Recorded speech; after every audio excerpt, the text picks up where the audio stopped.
Hi అండి, ఇదైతే పాయ soup చేస్తున్నాను అనమాట. నేను చాలా మంచిదండి మన బోన్స్కి. ఇదివరకు నేను పాయ పులుసు కూడా చూపించాను, అదే మేక బొక్కల పులుసు అని పెట్టాను కదా. ఇదైతే పాయ సూప్ అనమాట. చాలా మంచిది మన హెల్త్కి. ఇలాంటి జలుబు ఇలాంటివి ఏమైనా ఉంటే ఘాటుగా చేసుకొని తింటే చాలా మంచిది. ఇది స్పెసిఫిక్గా చలికాలంలో తింటే చాలా బాగుంటుందండి వేడివేడిగా. ఏం చేస్తామంటే మనం ఆ పాయ తెచ్చుకొని, అదే మేకకాలు తెచ్చుకొని బాగా వాష్ చేసుకోవాలన్నమాట.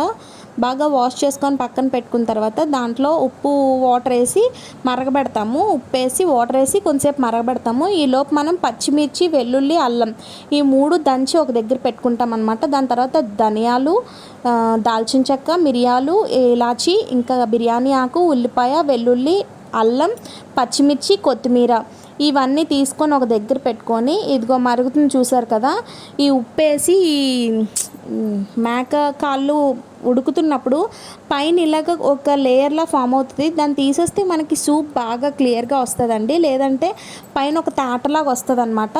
సో అదంతా తీసిన తర్వాత మనము మేకకాళ్ళుని మరగబెట్టుకునేటప్పుడు చూపించాను కదా, మసాలా స్పైసెస్ అన్నీ యాడ్ చేస్తామన్నమాట.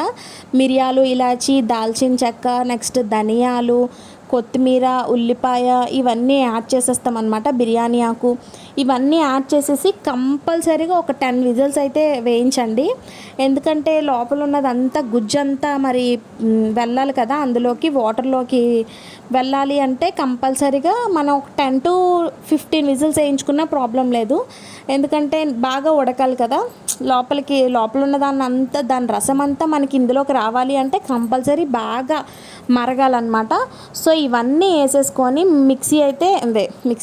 కుక్కర్ అయితే క్లోజ్ చేసేసుకుంటాం అనమాట. లిడ్, సాల్ట్ కూడా సెట్ చేసుకోండి. సాల్ట్ చూసుకోండి సరిపోతుందా లేదా అనేసి. 15 విజిల్స్ వచ్చేసిన తర్వాత మనకి ఇంకా వాటర్ అసలు మనం ఎంత సూప్ చేసుకోవాలనుకుంటున్నామో అంత వాటర్ వేసుకోండి. అది కూడా కొంచెం బాగా మరిగిన తర్వాత ఒక ప్యాన్ పెట్టుకొని నెయ్యి కొంచెం, ఆయిల్ కొంచెం, మీరు నెయ్యి వద్దనుకుంటే స్కిప్ చేసేసుకోవచ్చు. చూపించాను కదా ఇందాక అల్లం, వెల్లుల్లి, నెక్స్ట్ పచ్చిమిర్చి చిన్న చిన్న పీసెస్గా కట్ చేసుకొని పెట్టుకున్నాను కదా, అవి బాగా ఫ్రై అవ్వాలి. బాగా వెల్లుల్లి అనేది బాగా సాఫ్ట్గా ఫ్రై అవ్వాలన్నమాట. ఆ తర్వాత మరిగిన సూప్ని జల్లెడ పట్టుకోవాలన్నమాట. దీంట్లో ఈ పచ్చిమిర్చి, ధనియాలు ఇవన్నీ వేస్తాం కదండి, అదంతా దాంట్లో ఇంకేం ఉండదు అనమాట. అదంతా మనం టీ వడక పెట్టుకునే దాంట్లోకి వేసుకొని సూప్ని వేరే చేసుకోవాలి. వెల్లుల్లి ఫ్రై ఉంది కదండి, ఫ్రై చేస్తున్నాం కదా మనం, అందులో కొంచెం ఉప్పు, పసుపు, ఇంకా మనకి ఎంత చిక్కదనం కావాలో అంత కార్న్ పౌడరు, మీరు ఎంత చేసుకుంటున్నామో దాన్ని బట్టి మీరు కొంచెం కార్న్ పౌడర్ వేసుకోండి. ఒక 2 టేబుల్ స్పూన్ వేసుకున్నాను నేనైతే. ఇదంతా బాగా కలిసేలాగా చేసుకొని మనం వడకపెట్టుకున్న సూప్ ఉంది కదండి, వడకెట్టుకున్న సూప్ని అందులో వేసేస్తాం అనమాట. కొంచెంసేపు మరగనిచ్చి వడకపెట్టిన తర్వాత మనకి అందులోకి పీసెస్ కూడా పడతాయి. మనకి కొంచెం బాగా ఉన్న పీసెస్ అయితే అందులో వేసుకోవచ్చు. లేదు ఇంక అందులో డొల్ల మాత్రమే ఉందంటే వేయాల్సిన అవసరం లేదు. ఇవన్నీ వేసి ఇంకొక మరిగించిన తర్వాత ఉప్పు సెట్ చేసుకొని దించేసుకొని సర్వ్ చేసుకుంటే చాలా బాగుంటుందండి. మంచి హెల్దీ అనమాట, హెల్దీ రెసిపీ అని కూడా చెప్పొచ్చు. ఇంకా వీడియోని చూస్తే ఎవరైనా లైక్ చేయకపోతే please do like, share and subscribe. నా వీడియోస్ని ఎవరైతే సపోర్ట్ చేస్తున్నారో వాళ్ళందరికీ చాలా చాలా థ్యాంక్స్ అండి.